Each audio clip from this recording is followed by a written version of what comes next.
Bueno, en alguna de las ocasiones se exigió también que los sacerdotes fueran casados. Ante esto el Papa declaró: movidos por la conciencia de nuestro deber apostólico, seremos nosotros quienes gritaremos para que desde este Padre común todo el mundo católico escuche, por una parte, cómo ha sido la desenfrenada tiranía de los enemigos de la Iglesia, y por otra, la heroica virtud y perseverancia de los obispos, de los sacerdotes, de las familias religiosas y de los laicos. El pontífice denunciaba la que consideraba una persecución que, en sus propias palabras, ni en los primeros tiempos de la Iglesia ni en los tiempos sucesivos los cristianos fueron tratados en un modo más cruel. Ni sucedió nunca en lugar alguno que, conculcando y violando los derechos de Dios y de la Iglesia, un restringido número de hombres, sin ningún respeto por su propio honor, sin ningún sentimiento de piedad hacia sus propios conciudadanos, sofocara de manera absoluta la libertad de la mayoría con argucias tan premeditadas, añadiéndole una apariencia de legislación para disfrazar la arbitrariedad. Esto alentaría la violencia en México en lo que se denominaría las guerras cristeras, que le costaría luego a los gobiernos de Calles y de Portes Gil y al pueblo mexicano 3 años más de conflictos. Calles afirmaba: si tus tiránicos padres no te dejan ir a la escuela que la revolución construyó para ti, desprécialos. Ningún favor ni gratitud les debes, ya que no fuiste fruto de dolor sino de vil placer. Ellos quieren tenerte siempre en el oscurantismo fanático y egoísta de su férula despótica.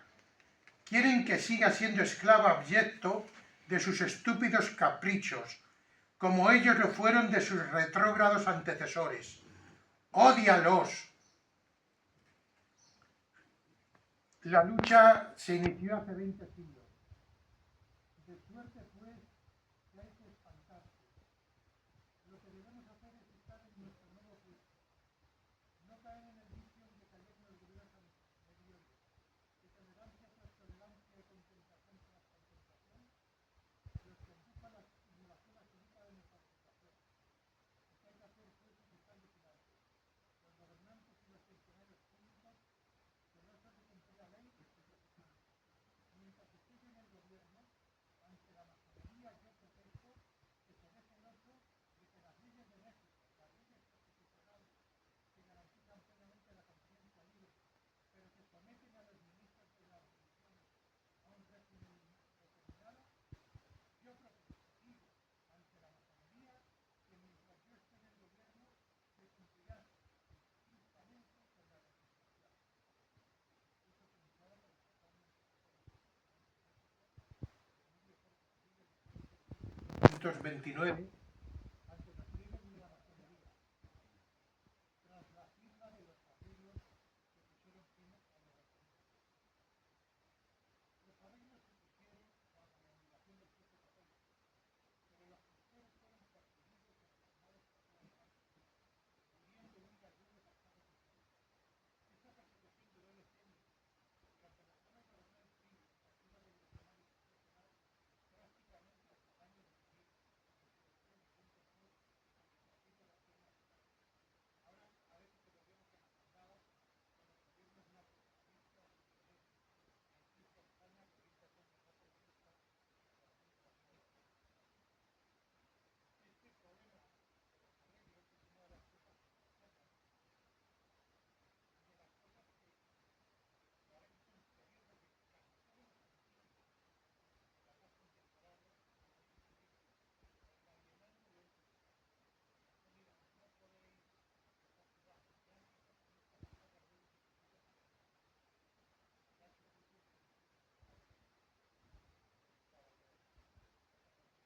demócratas, y países. Ya se puso el arreglo para que los revolucionarios franceses y los franceses alemanes se uniesen. Estos arreglos también van a suponer pues un problema, porque van a exterminar a los cristeros, a los líderes cristeros. ¿Qué pasa? Que la Iglesia Católica, hay que entender, ya con Pío VII, con los acuerdos con Napoleón y demás, favoreciendo a los juramentados que habían jurado la Constitución francesa, en contra de los refractarios, los que se habían mantenido más puros y leales, pues fue una política que convenía a la Iglesia para que se reanudara el culto, porque la Iglesia mira por el bien de las almas y para que haya culto y pueda establecer los sacramentos, que los niños se bauticen, que los matrimonios se casen por la Iglesia. Entonces la Iglesia mira mucho esto, le parece muy importante.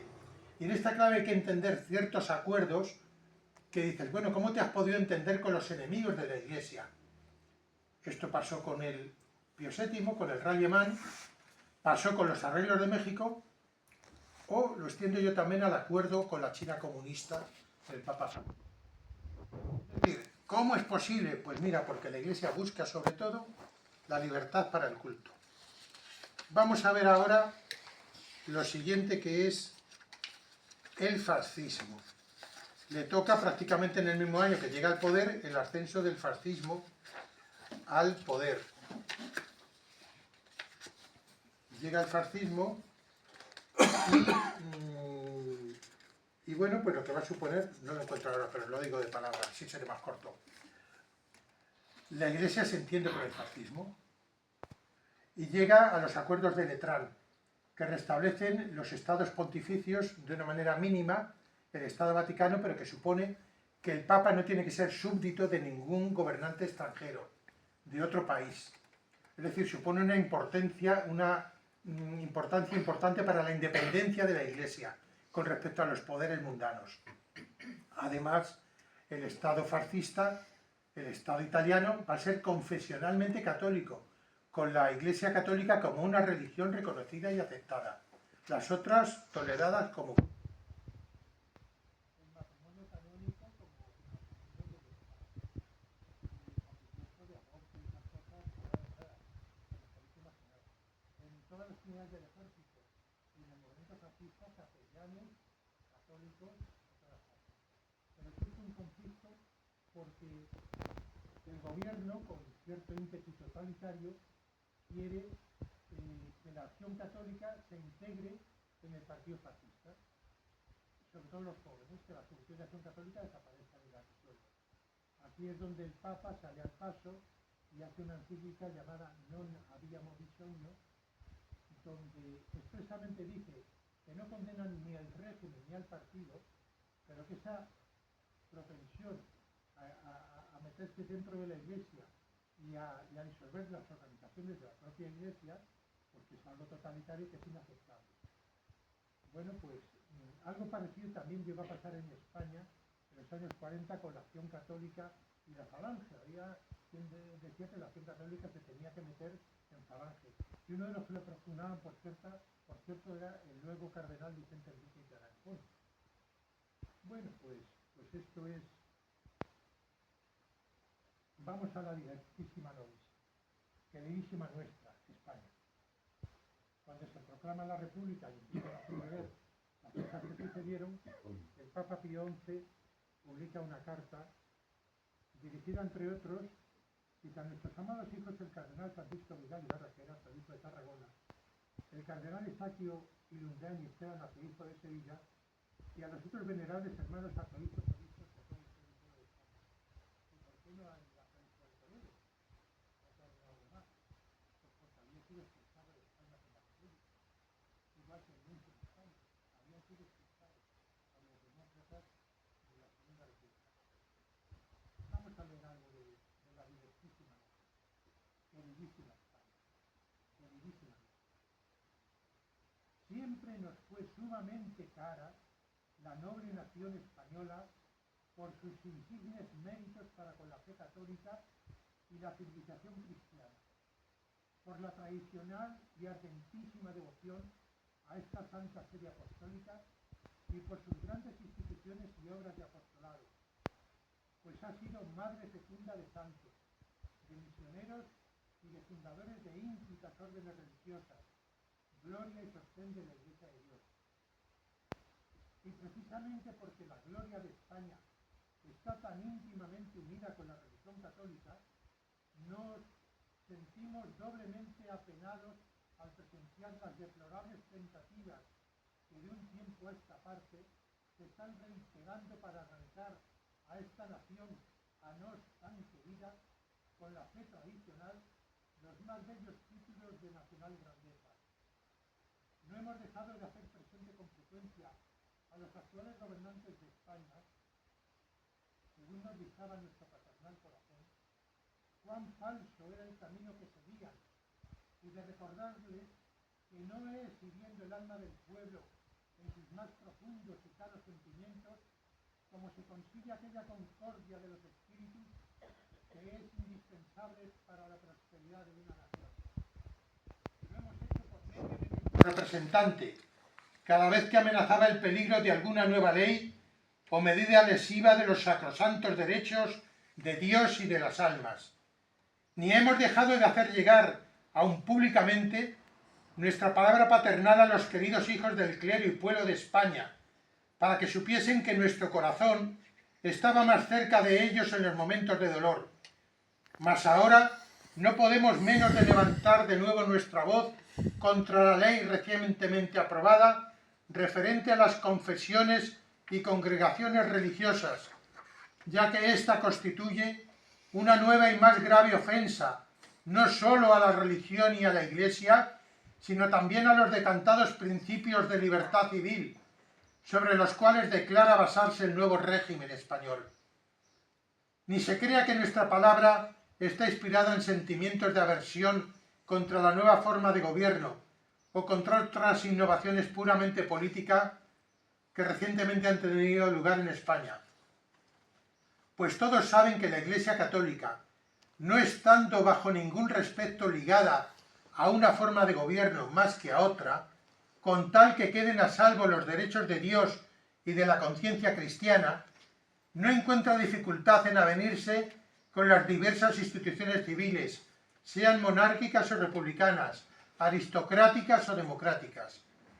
Probada manifestación de ello son, para no citar sino hechos recientes, los numerosos concordatos y acuerdos estipulados en estos últimos años y las relaciones diplomáticas que la Santa Sede ha entablado con diversos estados, en los cuales, después de la última Gran Guerra, a gobiernos monárquicos han sustituido gobiernos republicanos. Tan evidente aparece por lo dicho la inconsistencia del motivo aducido, que da derecho a atribuir las persecuciones movidas contra la Iglesia en España, más que a incomprensión de la fe católica y de sus benéficas instituciones, al odio que contra el Señor y contra su Cristo fomentan las sectas subversivas de todo orden religioso y social, como por desgracia vemos que sucede en México y en Rusia. No tiene paños calientes el Papa, para hablar. A este lenguaje no estamos acostumbrados en el siglo XXI. Cuán gravísimo error sea afirmar que es lícita y buena la separación en sí misma de la Iglesia y del Estado, especialmente en una nación que es católica en casi su totalidad. Para quien la penetra a fondo, la separación no es más que una funesta consecuencia, como tantas veces lo hemos declarado, especialmente en la encíclica Quas Primas, del laicismo, o sea, de la apostasía de la sociedad moderna que pretende alejarse de Dios y de la Iglesia. Mas si para cualquier pueblo es sobreimpía, absurda la pretensión de querer excluir de la vida pública a Dios creador y próvido gobernador de la misma sociedad, de un modo particular repugna tal exclusión de Dios y de la Iglesia de la vida de la nación española, en la cual la Iglesia tuvo siempre y merecidamente la parte más importante y más benéficamente activa en las leyes, en las escuelas y en todas las demás instituciones privadas y públicas.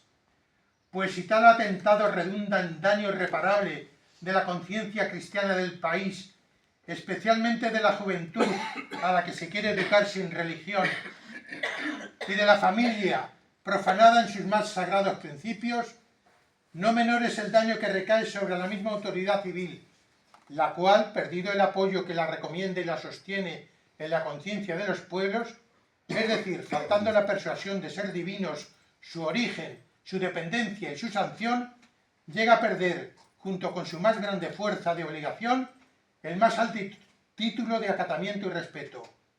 Al contrario, los nuevos legisladores españoles, no cuidándose de estas lecciones de la historia, han adoptado una forma de separación hostil a la fe que profesan la inmensa mayoría de los ciudadanos, separación tanto más penosa e injusta cuanto que se decreta en nombre de la libertad y se la hace llegar hasta la negación del derecho común y de aquella misma libertad que se promete y se asegura a todos indistintamente. De este modo se ha querido sujetar a la Iglesia y a sus ministros a medida de excepción que tienden a ponerla a merced del poder civil. Mientras todas las opiniones o las más erróneas tienen amplio campo para manifestarse, solo la religión católica, religión de la casi totalidad de los ciudadanos, ve que se la vigila odiosamente en la enseñanza y que se ponen trabas a las escuelas y a otras instituciones suyas, tan beneméritas de la ciencia y de la cultura española. El mismo ejercicio del culto católico, aun en sus más esenciales y tradicionales manifestaciones, no está exento de limitaciones, como la asistencia religiosa en los institutos dependientes del Estado, las procesiones religiosas, las cuales necesitarán autorización especial gubernativa en cada caso, la misma administración de los sacramentos a los moribundos y los funerales a los difuntos. La Constitución reconoce a todos los ciudadanos la legítima facultad de poseer y, como es propio de todas las legislaciones en países civilizados, garantiza y tutela el ejercicio de tan importante derecho emanado de la misma naturaleza. Pues aun en este asunto se ha querido crear una excepción en daño de la Iglesia Católica, despojándola con patente injusticia de todos sus bienes. No se ha tomado en consideración la voluntad de los donantes, no se ha tenido en cuenta el fin espiritual y santo al que estaban destinados esos bienes, ni se han querido respetar en modo alguno derechos antiquísimos y fundados sobre indiscutibles títulos jurídicos. No solo dejan ya de ser reconocidos como libre propiedad de la Iglesia Católica todos los edificios, palacios episcopales, casas rectorales, seminarios, monasterios, sino que son declarados con palabras que encubren mal la naturaleza del despojo, propiedad pública nacional. Más aún, mientras que los edificios que fueron legítimos propiedad de las diversas entidades eclesiásticas los deja la ley en uso a la Iglesia Católica y a sus ministros aquí a fin de que se empleen conforme a su destino para el culto, se llega a establecer que tales edificios estarán sometidos a las tributaciones inherentes al uso de los mismos, obligando así a la Iglesia Católica a pagar tributos por los bienes que le han quitado violentamente. De este modo, el poder civil se ha preparado un arma para hacer imposible a la Iglesia Católica aun el uso precario de sus bienes, porque una vez despojada de todo, privada de todo subsidio, coartada en todas sus actividades, ¿cómo podrá pagar los tributos que se le impongan? Y también los bienes muebles, catalogados con enumeración detalladísima, para que no escapase nada. O sea, aun los ornamentos, imágenes, cuadros, vasos, joyas, telas y demás objetos de esta clase, destinados expresa y permanentemente al culto católico, a su esplendor o a las necesidades relacionadas directamente con él, han sido declaradas propiedad pública nacional. Y mientras se niega a la Iglesia el derecho de disponer libremente de lo que es suyo, como legítimamente adquirido o donado a ella por los piadosos fieles, se atribuye al Estado, y sólo al Estado, el poder disponer de ellos para otros fines, sin limitación alguna de objetos sagrados, aun de aquellos que por haber sido consagrados con rito especial, están sustraídos a todo uso profano, y llegando hasta excluir toda obligación del Estado, a dar, en tal lamentable caso, compensación ninguna a la Iglesia. El clero ha sido ya privado de sus asignaciones con un acto totalmente contrario a la índole generosa del caballeroso pueblo español, y con el cual se viola un compromiso adquirido con pacto concordatario, y se vulnera aún la más estricta justicia, porque el Estado que había fijado las asignaciones no lo había hecho por concesión gratuita, sino a título de indemnización por bienes usurpados a la Iglesia, se refiere a las desamortizaciones del siglo XIX, Mendizábal, Madoz y compañía. Ahora también a las congregaciones religiosas se las trata con esta ley nefasta de un modo inhumano, pues se arroja sobre ellas la injuriosa sospecha de que puedan ejercer una actividad política peligrosa para la seguridad del Estado, y con esto se estimulan las pasiones hostiles de la plebe a toda suerte de denuncias y persecuciones, vía fácil y expedita para perseguirla de nuevo con odiosas vejaciones. Se le sujeta a tantos y tales inventarios, registros e inspecciones que revisten formas molestas y opresivas de fiscalización, y hasta después de haberlas privado del derecho de enseñar y de ejercitar toda clase de actividad con que puedan honestamente sustentarse, se las somete a leyes tributarias, en la seguridad de que no podrán soportar el pago de impuestos, nueva manera solapada de hacerles imposible la existencia. ¿No fue por ventura expresión de un ánimo hostil a la religión católica el haber disuelto aquellas órdenes religiosas que hacen voto de obediencia a una autoridad diferente de la legítima del Estado? Se quiso de este modo quitar del medio a la Compañía de Jesús, que bien puede gloriarse de ser uno de los más firmes auxiliares de la cátedra de Pedro, con la esperanza acaso de poder derribar con menor dificultad y en corto plazo la fe y la moral cristiana del corazón de la nación española, que dio a la Iglesia la grande y gloriosa figura de Ignacio de Loyola.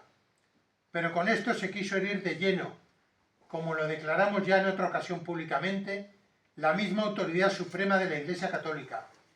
No llega la osadía, es verdad, a nombrar explícitamente la persona del romano pontífice, pero hecho se definió extraña a la nación española la autoridad del vicario de Cristo, como si la autoridad del romano pontífice que le fue conferida por el mismo Jesucristo pudiera decirse extraña a parte alguna del mundo, como si el reconocimiento de la autoridad divina de Jesucristo pudiera impedir o mermar el reconocimiento de las legítimas autoridades humanas, o como si el poder espiritual y sobrenatural estuviese en oposición con el del Estado, oposición que solo puede subsistir por la malicia de quienes la desean y quieren, por saber bien que sin su pastor se descarriarán las ovejas y vendrían a ser más fácilmente presa de los falsos pastores.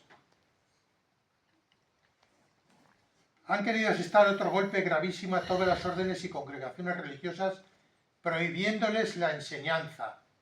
Con ello se ha consumado una obra de deplorable ingratitud y manifiesta injusticia. ¿Qué razón hay, en efecto, para quitar la libertad a todos concedida de ejercer la enseñanza a una clase benemérita de ciudadanos cuyo único crimen es el de haber abrazado una vida de renuncia y perfección? Se dirá tal vez que el ser religioso, es decir, el haberlo dejado y sacrificado todo precisamente para dedicarse a la enseñanza y a la educación de la juventud como una misión de apostolado, ¿constituye un título de incapacidad para la misma enseñanza? Pero ni siquiera ha sido bastante este gravísimo acto. Han violado abiertamente la libre voluntad de los fundadores y bienhechores, apoderándose de los edificios con el fin de crear escuelas laicas, o sea, escuelas sin Dios, precisamente allí donde la generosidad de los donantes había dispuesto que se diera una educación estrictamente católica. Esto es del 3 de junio del año 33. Vamos a ver algo que les dijo también Pío XI a los peregrinos españoles el 14 de septiembre del 36, a los que huían de la persecución religiosa. Estáis aquí, queridísimos hijos, para decirnos la gran tribulación de la que venís, tribulación de la que lleváis las señales y huellas visibles en vuestras personas y en vuestras cosas, señales y huellas de la gran batalla del sufrimiento que habéis sostenido, hechos vosotros mismos espectáculo a nuestros ojos y a los del mundo entero.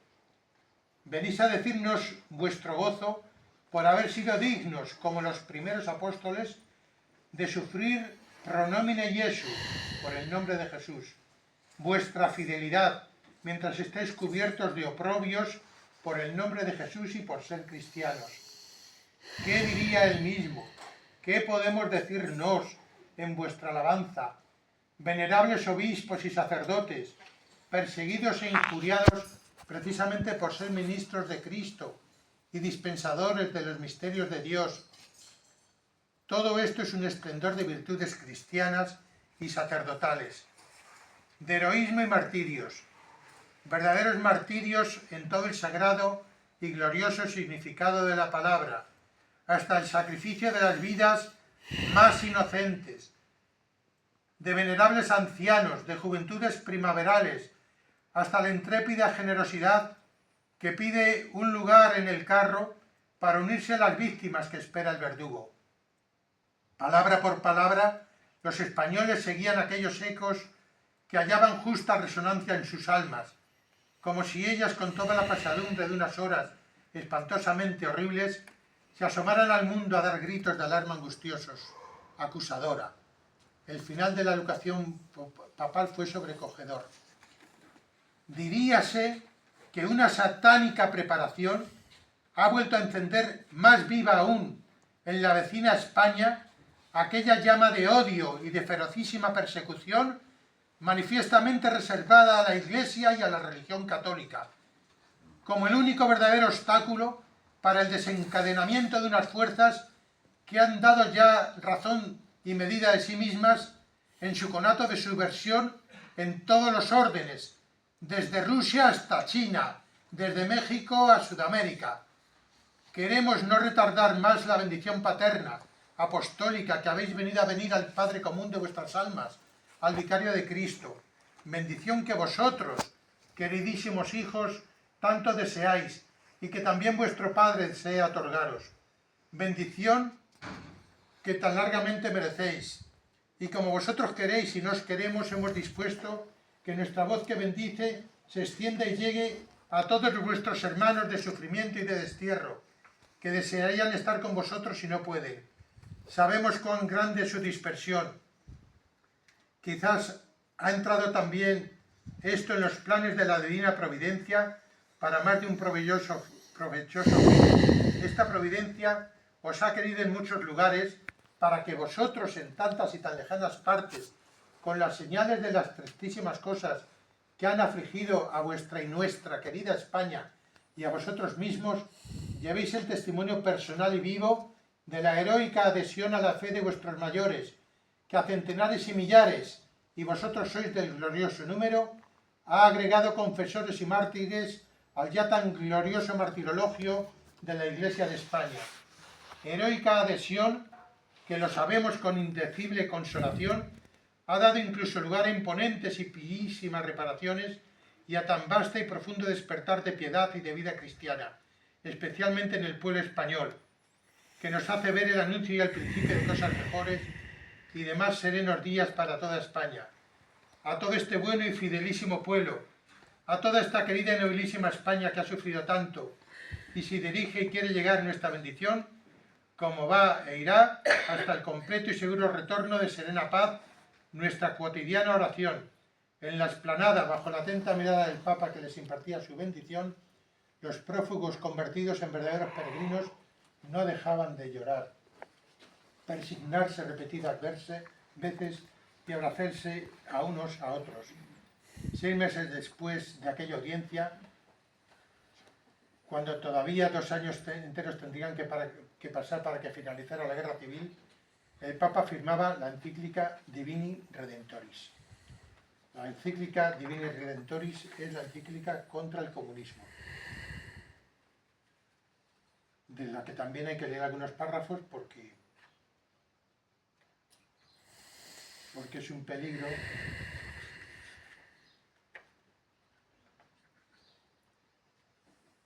También durante nuestro pontificado, hemos denunciado frecuentemente y con apremiante insistencia el crecimiento amenazador de las corrientes ateas.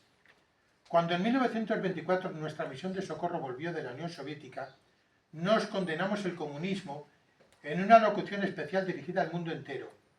En nuestras encíclicas Miserentissimus Redemptor, quadragesimo anno, Caritate Christi, acerba animi, dilectissima nobis, nos hemos levantado una solemne protesta contra las persecuciones desencadenadas en Rusia, México y España.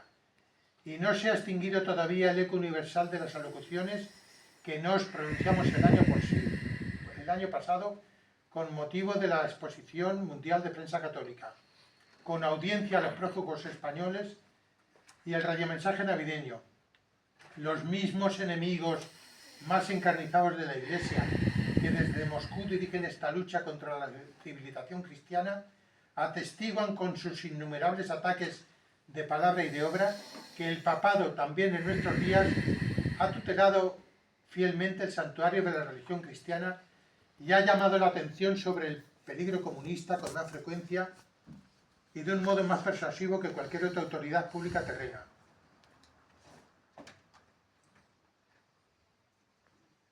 Y ha presentado los principios y métodos de la luminosa doctrina cristiana, única cívica verdaderamente humana que puede librarse de este satánico azote y desarrollarse mejor para el verdadero bienestar de la sociedad humana. O sea que llama azote satánico al comunismo. Remonta luego en la Divina Redemptoris todo esto a Marx y los postulados de Marx. Dice a qué quedan reducidos el hombre y la familia como engranajes. Convierte la vida, el matrimonio y la familia en instrumentos donde quien domina es el Estado. Y vuelve a repetir en la Divina Redemptoris los horrores del comunismo en España. Dice, también en las regiones en que, como en nuestra queridísima España, otra vez queridísima España, el azote comunista no ha tenido tiempo para hacer sentir todos los efectos de sus teorías, se ha desencadenado, sin embargo, como para desquitarse, con una violencia más furibunda. No se ha limitado a derribar alguna que otra iglesia, a algún que otro convento, sino que cuando le ha sido posible, ha destruido todas las iglesias, todos los conventos e incluso todo vestigio de la religión cristiana, sin reparar en el valor artístico y científico de los monumentos religiosos. El furor comunista no se ha limitado a matar a obispos y millares de sacerdotes, de religiosos y religiosas, buscando de un modo particular a aquellos y a aquellas que precisamente trabajan con mayor celo con los pobres y los obreros, sino que además ha matado en gran número de seglares de toda clase y condición, asesinados aún hoy en día en masa por el mero hecho de ser cristianos, o al menos contrarios al ateísmo comunista. Y esta destrucción tan espantosa es realizada con un odio, una barbarie y una ferocidad que jamás se hubieran creído posibles en nuestro siglo. Ningún individuo que tenga buen juicio, ningún hombre de Estado consciente de su responsabilidad pública, puede dejar de temblar si piensa que lo que hoy sucede en España tal vez podría repetirse mañana en otras naciones civilizadas. ¿Qué tiempo llevamos, por favor? Más bien, ¿no? José Luis. Más bien. Sí. Muy bien, significa cuántos minutos me quedan. Pues vamos a ver, unos 15 minutos. Ah, bueno, madre mía.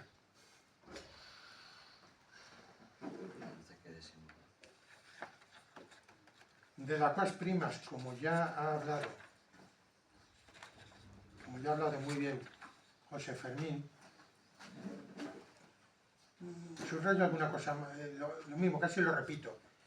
De las más primas, es evidente que también en sentido propio y estricto le pertenece a Jesucristo como hombre el título y la potestad de rey. Pues solo en cuanto hombre se dice de él que recibió del Padre la potestad, el honor y el reino. Porque como verbo de Dios, cuya sustancia es idéntica a la del Padre, no puede menos de tener común con él lo que es propio de la divinidad, y por tanto poseer también como el Padre el mismo imperio supremo y absolutísimo sobre todas las criaturas. De donde se sigue que Cristo no solo debe ser adorado en cuanto Dios por los ángeles y los hombres, sino que además los unos y los otros están sujetos a su imperio y le deben obedecer también en cuanto hombre, de manera que por el solo hecho de este dogma, además de fe católica, que Jesucristo fue dado a los hombres como Redentor, en quien deben confiar, y como legislador, a quienes deben obedecer por su unión hipostática. Cristo tiene potestad sobre todas las criaturas. Además, debe atribuirse a Jesucristo la potestad llamada ejecutiva, puesto que es necesario que todos obedezcan a su mandato, potestad que a los rebeldes inflige castigos a los que nadie puede sustraerse. Por otra parte, erraría gravemente el que negase a Cristo hombre el poder sobre todas las cosas humanas y temporales, puesto que el Padre le confirió un derecho absolutísimo sobre las cosas creadas, de tal suerte que todos estén sometidos a su arbitrio. Sin embargo, de ello, mientras vivió sobre la tierra, se abstuvo enteramente de ejercitar este poder, y así como entonces despreció la posesión y el cuidado de las cosas humanas, así también permitió y sigue permitiendo que los poseedores de ellas las utilicen. Él es solo quien da la prosperidad y la felicidad verdadera, así a los individuos como a las naciones, porque la felicidad de la nación no procede de distinta fuente que la felicidad de los ciudadanos, pues la nación no es otra cosa que el conjunto concorde de ciudadanos.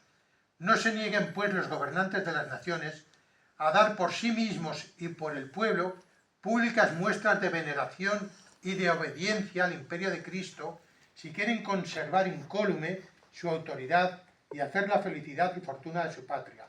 En cambio, si los hombres pública y privadamente reconocen la regia potestad de Cristo, necesariamente vendrá a todos la sociedad civil increíbles beneficios como justa libertad, tranquilidad y disciplina, paz y concordia, la regia dignidad de nuestro Señor, así como hace sacra en cierto modo la autoridad humana de los jefes y gobernantes del Estado, así también ennoblece los deberes y la obediencia de los súbditos. Ahora bien, para que estos inapreciables provechos se recojan más abundantes y vivan estables en la sociedad cristiana, necesario es que se propague lo más posible el conocimiento de la regia dignidad de nuestro Salvador, para lo cual nada más eficaz que instituir la festividad propia y peculiar de Cristo Rey. Se negó el imperio de Cristo sobre todas las gentes. Se negó a la Iglesia el derecho fundado en el mismo derecho de Cristo de enseñar al género humano, esto es, de dar leyes y de dirigir los pueblos para conducirlos a la eterna felicidad. Después, poco a poco, la religión cristiana fue igualada con las demás religiones falsas y rebajada indecorosamente a nivel de éstas. Se la sometió luego al poder civil y a la arbitraria permisión de los gobernantes y magistrados, y se avanzó más. Hubo algunos de estos que imaginaron sustituir la religión de Cristo con cierta religión natural, con ciertos sentimientos puramente humanos. No faltaron estados que creyeron poder pasarse sin Dios y pusieron su religión en la impiedad y en el desprecio de Dios. ¿Y quién no echa de ver que ya desde fines del siglo pasado se preparaba maravillosamente el camino a la institución de esta festividad de Cristo Rey? Nadie ignora cuán sabia y elocuentemente fue defendido este culto del Sagrado Corazón de Jesús,